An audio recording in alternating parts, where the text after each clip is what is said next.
Hello and welcome back to अपना YouTube channel. My name is Tariq Ahmed. Dear students, कैसे हो आप सब? क्या हाल चाल है आप सब? क्या आई होप कि आप सब ठीक होंगे। तो आज हम यहाँ पे स्टार्ट करने जा रहे हैं अपना लिमिट्स एंड डेरिवेटिव्स, जो कि नया चैप्टर है हमारे क्रैश कोर्स का। जैसे कि आपको पता होगा, मैं आपको मैथ्स पढ़ा रहा हूँ अभी क्रैश कोर्स की तरह, कंप्लीट कराने की कोशिश कर रहा हूँ बिल्कुल स्मूथ वे में और जल्दी से जल्द कम वीडियोस में मैं आपको ये कंप्लीट कराने की कोशिश कर रहा हूँ। ओके, सो अगर मेरे चैनल पर पहली बार आए हो तो चैनल को सब्सक्राइब और वीडियो को लाइक ज़रूर कीजिए। फर्स्ट ऑफ ऑल आप अभी वीडियो को लाइक ही कर दो मेरे ख्याल से। ओके, सो चलो स्टार्ट करते हैं, लेट्स गेट स्टार्टेड। तो पहले मैं आपको दो लेक्चर्स में मैं आपको पढ़ाऊंगा लिमिट्स और उसके बाद हम आएंगे डेरिवेटिव्स पे। ओके, चलो जी। लिमिट होता है क्या है? अगर हम बात करेंगे लिमिट ऑफ ए फंक्शन का मतलब होता क्या है, कहता है it's the fundamental concept in calculus and analysis concerning the behaviour of total function near a particular input. कहता है ये एक फंडामेंटल कंसेप्ट है किसका? कैलकुलस का। और इसमें हम क्या करते हैं? एनालिसिस करते हैं कि किसी पर्टिकुलर इनपुट पर कि किसी किसी पर्टिकुलर इनपुट की वजह से या इनपुट पर फंक्शन का बिहेवियर क्या होता है। फंक्शन का बिहेवियर क्या होता है? समझ आया? कुछ नहीं ना? मगज में आया? बिल्कुल नहीं आया। चलो जी, कोई बात नहीं, बहुत अच्छी बात है अगर आपको समझ नहीं आया। ठीक है, चलो ये अभी आप याद रख लो ये थोड़ी सी बात। कहता है R H L right hand limit equal होना चाहिए एल एच एल, यानी कि लेफ्ट हैंड लिमिट के इक्वल होना चाहिए। अगर इक्वल है तो हम कहेंगे लिमिट एग्जिस्ट करता है, यानी कि लिमिट एग्जिस्ट्स। अब अगर इक्वल नहीं है तो उस केस में हम कहेंगे limit does not exist. Okay, चलो जी, फर्दर इसको हम समझने की कोशिश करेंगे। यहाँ पे फर्दर हम इसको समझने की कोशिश करेंगे। यहाँ पे कहता है limit is used when we have to find the value of a function near its neighbourhood. ठीक है, कहता है लिमिट लिमिट एक ऐसा वैल्यू है, यानी कि हम लिमिट वाले कॉन्सेप्ट को तब यूज करते हैं जब हमें कोई वैल्यू चाहिए किसी फंक्शन का नियर इट्स नेबरहुड, नेबरहुड के आसपास। ठीक है, तो ये क्या मतलब होगा नेबरहुड के आसपास? सपोज मैं अगर x की वैल्यू 4 रखकर, सपोज मेरे पास ये फंक्शन है, एग्जांपल मैंने ली है, वैसे इसी के थ्रू हम समझने की कोशिश करेंगे। ओके गाइज, एक मिनट ज़रा पेशेंस रख लो पहले यहाँ पे। हाँ चलो जी, यहाँ पे ध्यान से अगर आप देखोगे तो मेरे पास एक फंक्शन है, एफ ऑफ एक्स किसके इक्वल? X plus 4। कहता है जब ये जो है ना आपको देखने को मिल रहा है एक्स टेंड्स टुवर्ड्स 4, इसका मतलब एक्स की वैल्यू 4 की तरफ बढ़ रही है। ठीक है, यानी कि 4 को अगर मैं सेंटर में मान लो, ठीक है, तो यहाँ पे जितने भी वैल्यूज होंगे ना वो कुछ इस तरह से होंगे 3.9, ठीक है, 3.8, यानी कि ये देखो जैसे जैसे हम यहाँ की तरफ जाएगी ये 4 की तरफ बढ़ रहा है। तो सिमिलरली इस केस में यानी कि हम लेंगे राइट हैंड वाला साइड, तो इस केस में क्या होगा? यहाँ पे हो सकता है 4.1, यहाँ पे हो सकता है 4.12, यहाँ पे हो सकता है 4.2। ठीक है, तो हम इसकी तरफ बढ़ रहे हैं, ना कि एग्जैक्ट है 4। ओके, तो यही है मतलब लिमिट का, यही मतलब है लिमिट का कंसेप्ट का। इसमें हम नेबरहुड, ये जो देखो 4, देखो बेटा अगर आपके पास 4 है और 4.1 है तो ये इसका क्या है? ये इसका नेबरहुड है ना, जस्ट पास में है ये लोग। ठीक है, या अगर मैं लिखूँ 4 और मैं दूसरा नंबर लिखूँ 3.9, अब देखो ये भी पास में है ना, नेबरहुड इसको हम कहते हैं। तो उसमें ये क्या वैल्यू देता है? इसमें हम ये क्या वैल्यू देता है? उसी कंसेप्ट को सीखने के लिए, समझने के लिए हम लिमिट्स का यूज करते हैं। क्लियर? आप यहां पे देख लो, समझने की कोशिश करो आप। हमारे पास है x टेंड्स टू 4 और फंक्शन ऑफ x क्या है हमारे पास? फंक्शन ऑफ x मेरे साथ साथ बोला करो, वो है x प्लस 4। अब देखो बेटा, जैसे ही मैं यहाँ पे f ऑफ x लिख के रखो, जैसे मैं सपोज 4.2x की वैल्यू रखूंगा और प्लस 4 अपना है, तो मुझे मिला कितना? 8.2। मुझे कितना मिला? 8.2 मिला कि नहीं मिला? अच्छा, जैसे ही मैं यहाँ पे 4.1, अब क्या मैं 4 की तरफ जा रहा हूँ, 4 के नज़दीक आ रहा हूँ। ओके, प्लस 4 तो यहाँ पे मिलेगा मुझे 8.1। अब और नज़दीक में आऊँगा 4 के, मैं x की वैल्यू रखूँगा 4.01 प्लस 4 अपना एज इट इज, तो मुझे क्या मिला 8.01। ओके, ये हो गई राइट हैंड लिमिट की बात। अब लेफ्ट हैंड लिमिट यानी कि 4 से कम वैल्यूज हम लेंगे। चलो देखते हैं। अगर मैं ले लूँगा यहाँ पे 3.8, x की वैल्यू ले लूँगा मैं 3.8 और 4 अपना एज इट इज है, तो मुझे क्या मिला 7.8। मिला कि नहीं मिला? इसी तरह अगर मैं और पास जाऊँगा 4 की तरफ, मैं लिखूँगा सपोज 3.9 प्लस 4 अपना एज इट इज, तो कितना आएगा वो मुझे मिलेगा 7.9।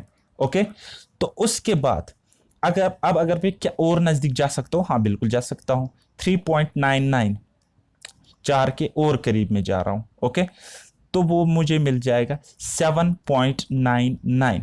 तो यहाँ पे आप क्लियरली समझ आ रहा है, जैसे जैसे x की वैल्यू 4 के नज़दीक जा रही है, वैसे वैसे फंक्शन ऑफ x की वैल्यू 8 के नज़दीक आ रही है। Are you getting my point? मेरे कहने का सिंपल सा मतलब है, यहाँ से आप टेबल से भी समझ सकते थे। कहने का मतलब है एज वी आर tending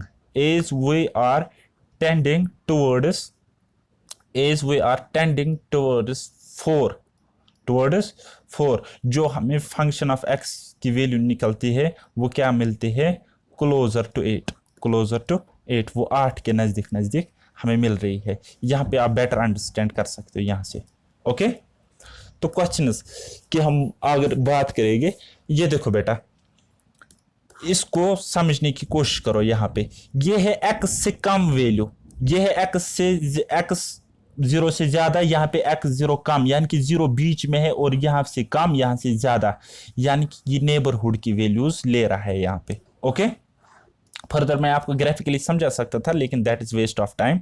फिलहाल आप जितना पढ़ा रहा हूँ उस पर कंसंट्रेट करो, समझाने की गारंटी मेरी है आगे।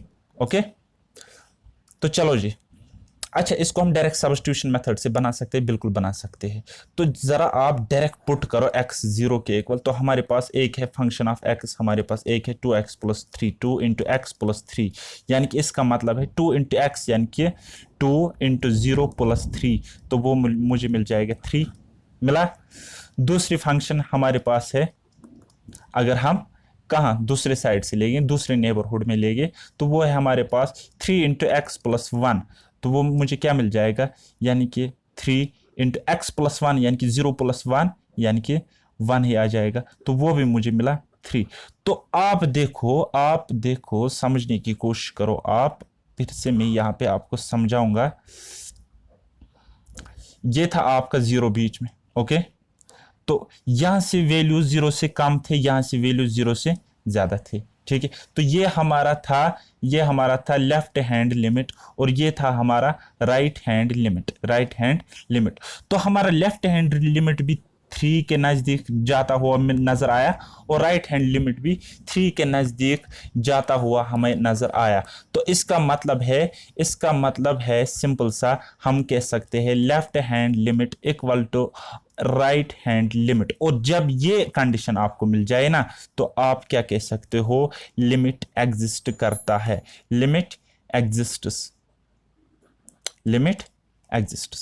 ओके, तो दूसरी एक एग्जांपल में ले ली है। चलो हम यहाँ पे देखेंगे कि लिमिट एग्जिस्ट करता है या नहीं करता है। ओके, तो यहाँ पे x टेंड्स टू 1, x 1 की तरफ जा रहा है। ठीक है, 1 के नेबरहुड में है, तो हम लिखेंगे फंक्शन ऑफ x। अगर हम पहली फंक्शन देखेंगे, वो क्या है हमारे पास? x² - 1, वो है x² - 1। अब जरा पुट करो आप, x² 1 के बराबर इक्वल रख के करो, 1 - 1 0, ये 0 मिला। दूसरी फंक्शन है हमारे पास, दूसरे एक फंक्शन है हमारे पास -x² - 1, तो आप इसको इस तरह से माइनस इंटू x² यानी कि 1 का स्क्वायर -1, तो वो आपको मिल जाएगा -1 यानी कि -2। अब देखो यहाँ पे नेबरहुड में वैल्यूज अलग अलग मिले, तो इस केस में हम क्या कह सकते हैं, हम कह सकते हैं left hand limit is not equal to right hand limit. तो अगर आपको ये केस बन रहा है तो आप क्या कहोगे, limit does not exist, limit does not exist, यहाँ पे लिमिट एग्जिस्ट नहीं करता है when taking limit is x equals to 1। Okay, तो अभी तक अगर समझ नहीं आया बहुत अच्छी बात है, क्योंकि आपको अगर समझ नहीं आता है तब आपको बिल्कुल आसानी से मेरा पढ़ाना समझ आएगा।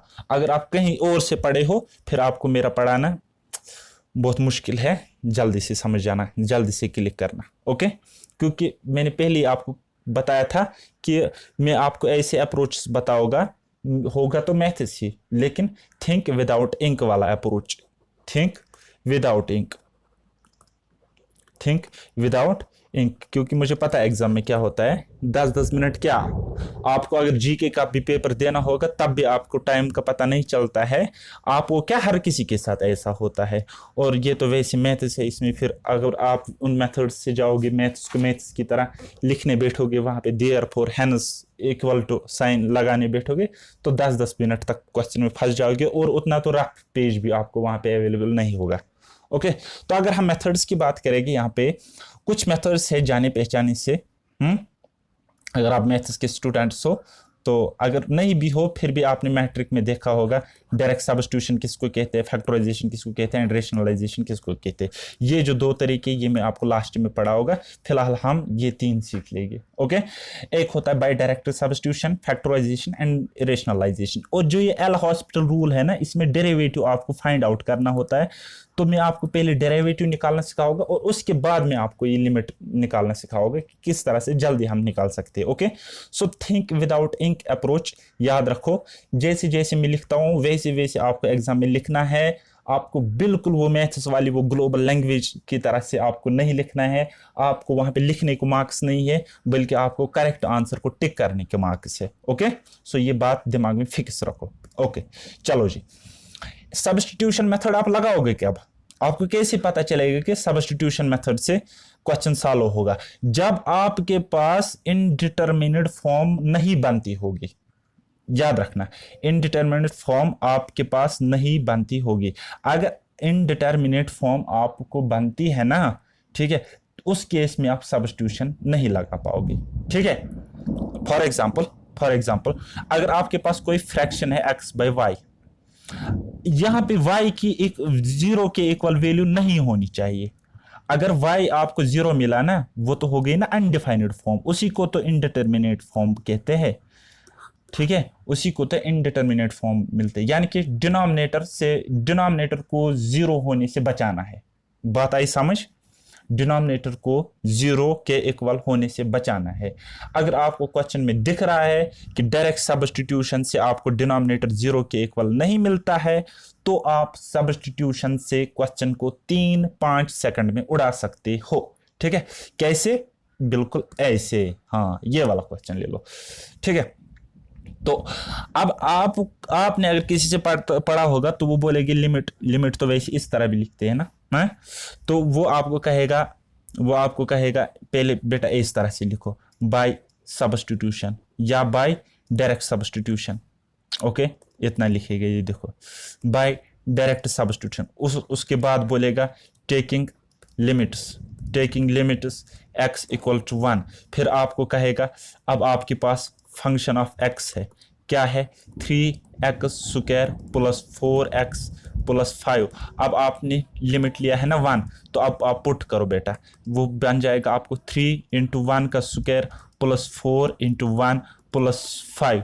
फिर आपको इस तरह से करवाएगा, 3 1s are 3 plus 4 1s are 4 plus 5।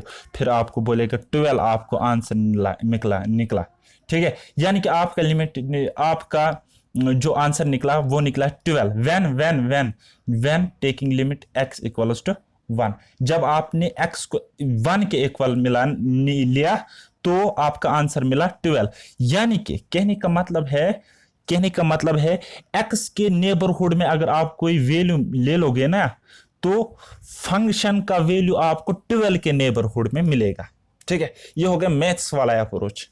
जिसमें आपको 1 मिनट लग सकता है, और अगर कहीं कैलकुलेशन मिस्टेक हो गई तो आप फंस जाओगे। देखो ये अप्रोच क्या हम कर सकते हैं कुछ कम तरीके से, बिल्कुल कर सकते हैं, बिल्कुल कर सकते हैं। यहाँ पे आपने क्वेश्चन देखा ना, यहाँ पे x +1 दिख रहा है ना आपको, +1, बस पुट करो करो 3 × 1 का स्क्वायर यानी कि 1 + 4 × 1 + 5। अब देखो 3 + 4 + 5 यानी कि 12, बात खत्म, आंसर है। इतना ही करना है और कुछ भी नहीं करना है। चलो जी नेक्स्ट, मेरे तरीके से करने की कोशिश करो। x² क्या है, फंक्शन ऑफ x²। देखो बेटा, फिर आप बताओगे इसने जल्दी जल्दी पढ़ा है। आपके पास फंक्शन ऑफ x क्या है, x² - 4 / x + 3, taking limit is x = 2। खुद लिख लेना रफ पे, मैं नहीं लिख सकता। ओके, तो यहाँ पे 2 यानी कि 2 का स्क्वायर -4 / 2 + 3, तो कितना मिल जाएगा, 4 - 4 यानी कि 0 / 5। तो 0 डिवाइड बाई एनीथिंग किसके इक्वल, 0 के इक्वल मिलेगा। यानी कि कहने का सिंपल सा मतलब है, अगर x की वैल्यू 2 की तरफ टेंड कर रही है ना, तो आपको फंक्शन ऑफ x की वैल्यू किसके तरफ मिल जाएगी, 0 की तरफ मिल जाएगी। वो 0 की तरफ क्लोज होती जाएगी। तो फिलहाल आपको आंसर निकालना था, तो आपको 0 आंसर मिल गया। ठीक है, चलो जी, ये वाला क्वेश्चन बना डायरेक्ट सब्स्टिट्यूशन से। पहले आप देखो इनडिटर्मिनेट फॉर्म तो नहीं बन रही है, बिल्कुल भी नहीं बन रही है। अब आपको कैसे पता चला कि इनडिटर्मिनेट फॉर्म नहीं बनती है? देखो बेटा, मैं आपको बताऊंगा। डिनोमिनेटर को देखना होता है, 1 + 0, 1 प्लस, ये है x = 0, x टेंड्स टू 0, 1 + 0 तो 1 होता है, यानी कि 0 के इक्वल नहीं मिला, तो डायरेक्ट सब्स्टिट्यूशन से काम बन जाएगा। ओके, तो क्या करोगे, बस कुछ मत लिखो, इस तरह से लिखो 1 + 0, x की जगह 0 पुट करो बस, फिर रूट 1 - x की जगह 0 डिवाइडेड बाय 1 + x की जगह 0, तो क्या मिला, यहां पे मिला √1, फिर मिला प्लस, फिर मिला √1, फिर मिला नीचे 1, तो √1 की वैल्यू होती है 1 प्लस √1 का स्क्वायर, इसको आप 1 स्क्वायर भी लिख सकते हो ना, तो स्क्वायर और रूट कट जाएगा, तो 1 डिवाइडेड बाय 1, यानी कि आपका मिला 2, और 2 है आपका आंसर। ओके, चलो जी, ये वाला क्वेश्चन बना लो, ये वाला क्वेश्चन बना लो। डायरेक्ट सब्स्टिट्यूशन से होगा, हाँ बिल्कुल होगा, देखते ही पता चलता है कि इनडिटर्मिनेट फॉर्म तो नहीं बन रही है। ओके, सो देखेंगे 1 + x की वैल्यू 1 रखो, -1 का स्क्वायर डिवाइडेड बाय 1 प्लस, यानी कि 1 का स्क्वायर। ओके, तो देखो 1 प्लस ये 1 - 1 यानी कि 0 का स्क्वायर डिवाइडेड बाय 1 + 1 यानी कि 2, तो कितना मिला 1/2, और 1/2 will be the correct answer. Okay, so अगर आपको अभी भी सब्स्टिट्यूशन मेथड समझ नहीं आता है ना, एक मुर्गा बनो और दूसरा खुद को जोर से एक थप्पड़ मारो, और फिर वीडियो को नए सिरे से देखो, फिर से स्टार्ट करो, तो फिर जाके आपको समझ आ जाएगा। ओके, चलो जी, क्वेश्चन नंबर 5 जरा बना लो इसको। पहले देखो इनडिटरमिनेट फॉर्म तो नहीं बनते, बिल्कुल भी नहीं बनते। तो क्या है आपके पास, फंक्शन ऑफ x आपके पास है ax + b divided by cx + d। Okay, तो a × 0 + b divided by c × 0 + d, तो ये तो 0 बन गया, ये तो 0 बन गया, हट गया, तो क्या मिला, b/d आपका आंसर हो गया यहाँ पे। ठीक है, समझ में आ रहा है ना, मगज में आया क्या? चलो जी, ये वाला। अब दूसरा मेथड होता है हमारे पास, जिसको हम कहते हैं फैक्टराइजेशन मेथड। क्या कहते हैं बेटा, फैक्टराइजेशन मेथड कहते हैं। यानी कि फैक्टराइजेशन मेथड तब लगेगा जब आपका सब्स्टिट्यूशन मेथड नहीं लगेगा। यानी कि उर्दू मेरी थोड़ी सी वीक है। जब आपका सब्स्टिट्यूशन मेथड फेल हो जाएगा, तब जाके आप लगाओगे फैक्टराइजेशन मेथड। यानी कि सब्स्टिट्यूशन मेथड कब फेल होता है, जब आपके पास अनडिफाइंड फॉर्म बनती है, यानी कि डिनोमिनेटर में आपको जब 0 मिलता है। डायरेक्ट सब्स्टिट्यूशन से जब आपको डिनोमिनेटर में 0 मिलेगा, तब आप लगाओगे फैक्टराइजेशन मेथड, या और भी बहुत सारे मेथड्स लगा सकते हो, लेकिन सब्स्टिट्यूशन मेथड नहीं लगा सकते हो। ओके, चलो जी, यहां पे ये वाला देखो। अगर आप यहां पे आपको क्वेश्चन दिख रहा होगा, ये देखो x है ना 1, अगर x की जगह आप 1 को रखोगे ना तो वो बन जाएगा 1 माइनस 1, यानी कि 0, डिनोमिनेटर 0 के इक्वल नहीं होना चाहिए। तो इस केस में फैक्टराइजेशन एक इंपॉर्टेंट रोल यहाँ पे प्ले करता है, ठीक है। तो अगर आप इसके न्यूमरेटर को देखोगे, इस वाली बात को देखोगे, तो ये क्या है, ये है एक्स क्यूब माइनस ये है ना 1, इसको आप 1 क्यूब लिख सकते हो। अब इसको a मान लो, इसको b मान लो, ठीक है, इसको a मान लो, इसको b मान लो, ये क्या बन जाएगा, ये बन जाएगा a cube minus b cube. किसके बराबर होता है, वो होता है a cube minus b cube, होता है इक्वल, किसके इक्वल होता है, किसके इक्वल होता है, 10th में पढ़ा होगा ना, a minus b into into A square plus A B plus B square, इसके इक्वल होता है, ठीक है। तो ये बात अभी यहाँ से आप काट लो, उसी में बेहतरी है। तो इसको मैं इस तरह से आपको समझाने की कोशिश करोगे यहाँ पे, अब समझो। इसको मैं, इसको मारो गोली फिलहाल, ठीक है, बंद करो ये।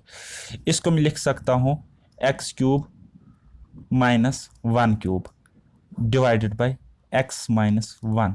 तो फर्दर मैं इसको लिख सकता हूँ एक्स क्यूब माइनस 1 क्यूब को मैं लिख सकता हूँ ए क्यूब माइनस बी क्यूब की फॉर्म बन गई ना, तो मैं इसको लिख सकता हूँ ए माइनस बी, यानी कि आपको मिला ए, आपको मिला एक्स और बी आपको मिला 1, ठीक है। इतना याद रखो, इतना याद रखो, a माइनस बी यानी कि क्या, x माइनस 1 इंटू इंटू फिर क्या है, फिर है a स्क्वायर यानी कि एक्स स्क्वायर, फिर है ए बी यानी कि 1 यानी कि x इंटू 1 यानी कि x आ जाएगा, फिर है b स्क्वायर यानी कि 1 का स्क्वायर यानी कि 1 डिवाइडेड बाय अपना है नीचे है क्या है x माइनस 1, एक्स माइनस 1। मैंने क्या किया, बस इसको खोल दिया और कुछ नहीं किया, ये अब कट गया। तो बचा क्या, बचा मेरे पास X square plus x plus 1। Now अब पुट करो आप x1 के इक्वल, बात खत्म हो जाएगी। अब देखो 1 का स्क्वायर प्लस, अब यहाँ पे मैंने लिमिट लिया x इक्वल्स टू 1, ठीक है, प्लस 1 तो कितना मिला, 3 के इक्वल मिला। तो ये आपका हो गया आंसर, ठीक है। तो कितना आसान है, बहुत आसान है, आई थिंक सो। तो चलो दूसरा एक क्वेश्चन हम देख लेंगे। हाँ, जरा अब यहाँ पे ये वाला क्वेश्चन बनाओ, मैं देखता हूं आपका दिमाग कैसे चलता है। 1 मिनट, हाँ अभी चल रहा है। चलो जी, इस क्वेश्चन को थोड़ा सा बनाने की कोशिश करो। जरा इसको बनाने की कोशिश करो, शाबाश। बना, नहीं बना शायद है, चलो कोई बात नहीं। आप अगर यहाँ पे डायरेक्ट सब्स्टिट्यूशन लगाओगे, आप अगर यहाँ पे डायरेक्ट सब्स्टिट्यूशन से जाओगे तो इनडिटरमिनेट फॉर्म बनती है, मतलब क्वेश्चन सॉल्व नहीं होगा। तो आपको क्या करना है, मैंने क्या कहा था, इनडिटरमिनेट फॉर्म से बचनी है, यानी कि अनडिफाइनेड फॉर्म से बचनी है। अब आपको मिल रहा है यहाँ पे, आपको यहाँ पे x की वैल्यू जो है ना, x टेंड्स टुवर्ड्स 2, यानी कि x टेंड्स टू 2, x 2 की तरफ जा रहा है, यानी कि x 2 के नेबरहुड में है। लेकिन ये क्या है, ये +2 है कि -2 है, ये बाई +2 है।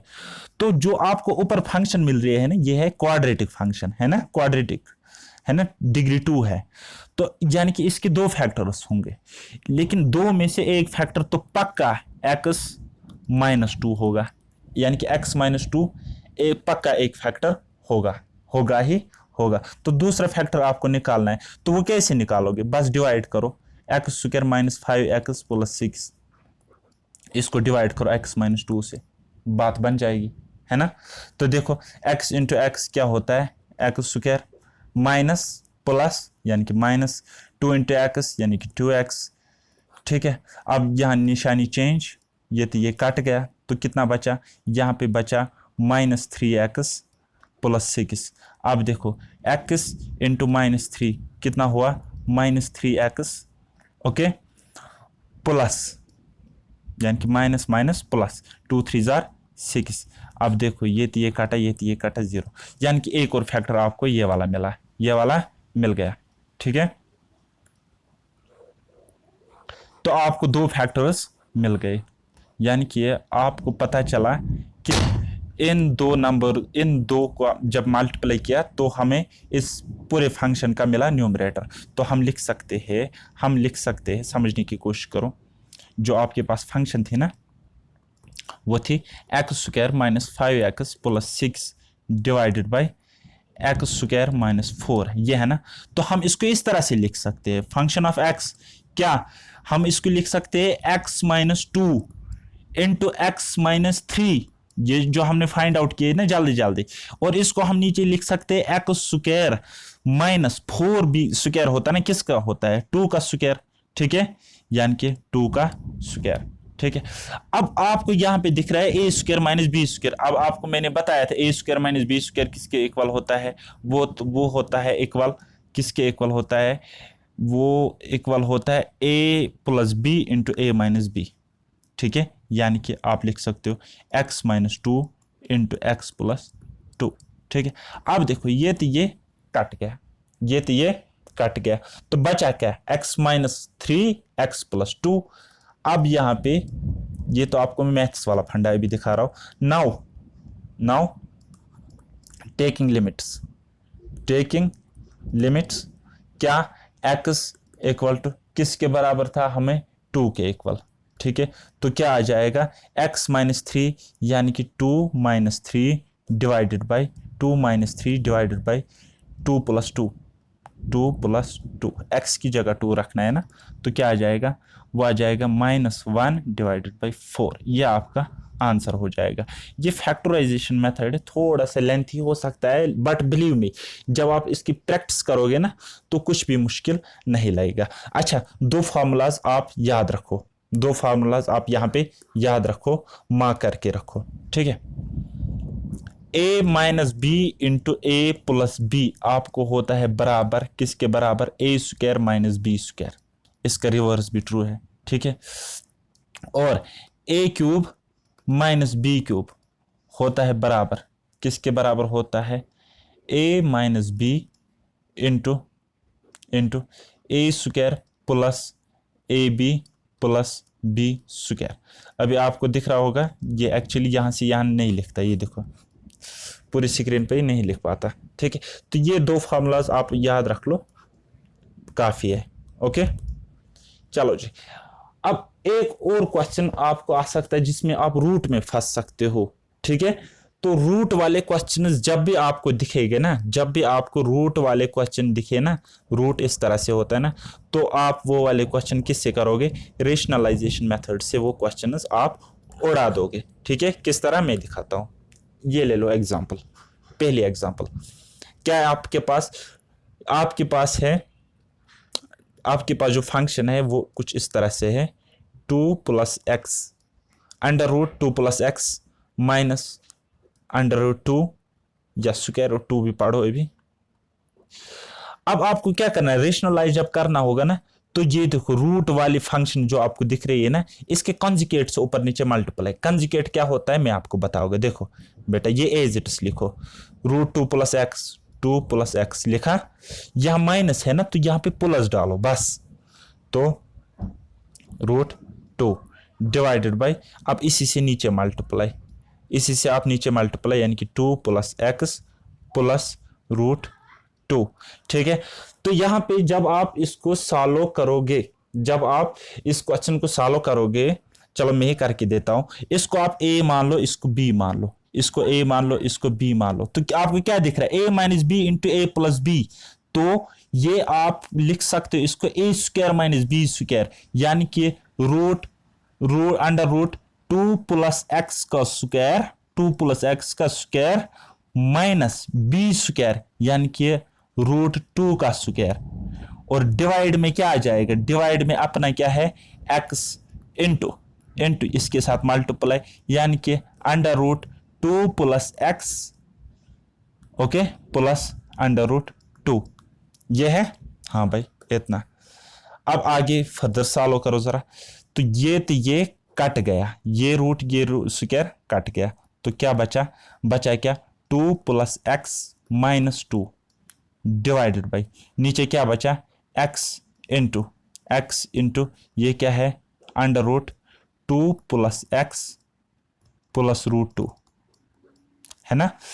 अब देखो ये खत्म। ओके, तो वहां पे बचा क्या, वहां पे बचा क्या, जरा समझने की कोशिश करो। वहां पे बचा खाली x, और क्या बचा नीचे, नीचे बचा x इंटू क्या है, √2 प्लस x प्लस √2। ठीक है, ये रूट यहां तक है। अब देखो x से x कट गया तो बचा क्या, जरा मुझे बोलो। वहां पे बचा 1 divided by √2 plus x plus √2। ठीक है, नाउ अब आप जब लिमिट्स ले लोगे, यहाँ पे पुट करोगे, तो यहाँ पे आपका आंसर मिल जाएगा। और आपको x की जगह बस क्या करना है, x की जगह अब लिमिट पुट करना है 0। ठीक है, अब आप अगर यहाँ पे 0 करोगे ना, तो वो आपको मिल जाएगा, 1 डिवाइडेड बाई √2 प्लस 0 प्लस √2। तो कितना मिल जाएगा, 1 डिवाइड बाई 2 √2। बस ये आपका आंसर, 1 डिवाइड बाई 2 √2। ठीक है, ये आपको अभी लंबा दिख रहा होगा, बट बिलीव मी, प्रैक्टिस के साथ कुछ भी नामुमकिन नहीं है। बिल्कुल आसान से ये क्वेश्चन हो सकता है रेशनलाइजेशन मेथड से। ओके, जरा ये वाला क्वेश्चन बनाओ, आप ये वाला क्वेश्चन बनाओ। ये मैं लास्ट क्वेश्चन बनाऊंगा, मतलब सिखा रहा हूं अभी आपका। मैं वीडियो बंद करूंगा क्योंकि मुझे पता है आप लोग थक गए आज। चलो जी, ये वाला क्वेश्चन क्या है, x डिवाइडेड बाई, यहां पे a plus x, √a plus x, फिर है √a माइनस एक्स। ओके, तो कंजुगेट से ऊपर नीचे मल्टीप्लाई, यानी कि यहां पे आप किससे मल्टीप्लाई करोगे, हाँ चलो दूसरी जगह ही लिखते हैं, यानी कि x डिवाइडेड बाई क्या है, √a plus x minus √a minus x. अब देखो, अगर आप डायरेक्ट सब्स्टिट्यूशन से करोगे तो आपकी बन जाएगी अनडिटर्मिनेट फॉर्म या अनडिफाइनेड फॉर्म बन जाएगी। ओके, तो इस केस में रेशनलाइजेशन करोगे, और मैंने कहा जहां रूट वहां रेशनलाइजेशन। ओके, तो रूट यहाँ a प्लस एक्स, फिर क्या यहाँ माइनस है ना, तो यहाँ पे प्लस, फिर यहाँ पे root as it is a minus x divided by क्या आ जाएगा, यहाँ पे √a plus x plus √a minus x. Okay, चलो जी, x से इसको मल्टीप्लाई दे दोगे तो x into √a plus x plus √a minus x divided by, इसको मान लो a, इसको मान लो b, इसको मान लो a, इसको मान लो b, सेम से मिल रहा है। तो ये क्या है, a minus B into A plus b, तो क्या होता है a square minus B square, यानी कि a प्लस एक्स का स्क्वायर। इस तरह से a प्लस एक्स, ये है ऊपर से रूट और इसका square, minus a minus x, यहां से रूट और उसका स्क्वायर। ये खत्म, ये खत्म, यह तो सब खत्म ही है। तो बचा क्या, चलो जी देखते हैं। x एज इट इज लिखेंगे, √a plus x plus √a minus x. लिखा जी, हाँ बिल्कुल लिखा है। नीचे a plus x, a minus x, यानी कि a plus x minus a, ये हो जाएगा प्लस एक्स। ठीक है, क्योंकि मल्टीप्लाई माइनस से लग रहा है। ओके, ये खत्म। तो बचा क्या, फिर बचा क्या, अब ये 2x है और ये x थे a से, देखो x खत्म, ये x खत्म, तो वहां पे बच जाएगा अल्टीमेटली, यहाँ पे बच जाएगा, क्या बच जाएगा मैं आपको बताऊंगा। ये देखो, √a plus x plus √a minus x divided by 2। तो अब आपको x की लिमिट्स यहाँ पे पुट करोगे। Now taking limits x equal to किसके इक्वल है आपका, ठीक है, यहाँ पे जरा देखो, हाँ 0 के इक्वल अब लिमिट्स रखो, बात खत्म। यानी कि √a प्लस एक्स यानी कि 0 प्लस √a माइनस एक्स यानी कि a माइनस 0 डिवाइडेड बाई 2, है ना। तो क्या मिल जाएगा, ये मिल जाएगा √a यानी कि 2 √a 8/2, 2 तो 2 खत्म, तो आंसर निकला √a, ये आपका निकला आंसर। तो ये होगी क्वेश्चंस, कुछ हार्ड क्वेश्चंस, क्या पता टीचर्स ने आपको पढ़ाई होंगी कि नहीं पढ़ाई होगी। ये वाला होमवर्क है, ये कर लेना और इसका आंसर मुझे कमेंट बॉक्स में ज़रूर बता देना, ठीक है। इसका आंसर मुझे कमेंट बॉक्स में ज़रूर बता देना, ये आपका होमवर्क है। और एक बात, एग्ज़ाम हो चुका है बेटा डिले, एग्ज़ाम हो चुका है डिले। अब एग्ज़ाम होना है नवंबर में। कब होना है एग्ज़ाम? अब एग्ज़ाम होना है नवंबर में फर्स्ट वीक, ठीक है। तो क्या करोगे? क्या ये खुशी की बात है? बिल्कुल खुशी की बात नहीं है, बिल्कुल दुख की बात है। एक तो एग्जाम डिले हुआ और ऊपर से अब जो कंपटीशन है ना वो इस तरह से बढ़ गया, कंपटीशन और से बढ़ गया, क्योंकि अभी से जो बच्चे स्टार्ट करेंगे ना वो भी आपसे ज्यादा प्रिपरेशन कर सकते हैं, याद रखना मेरी बात। तो इस केस में आपको मेरी बात याद रखनी है, क्या क्या prepare for the worst situation, यानी कि hope for the best and prepare for the worst. Worst से वर्स्ट सिचुएशन के लिए खुद को तैयार रखो। कोई भी टॉपिक स्किप मत करो, चाहे वो जीएस है, इकोनॉमिक्स है, स्टैट है, मैथ है, कुछ भी आपको स्किप नहीं करना है।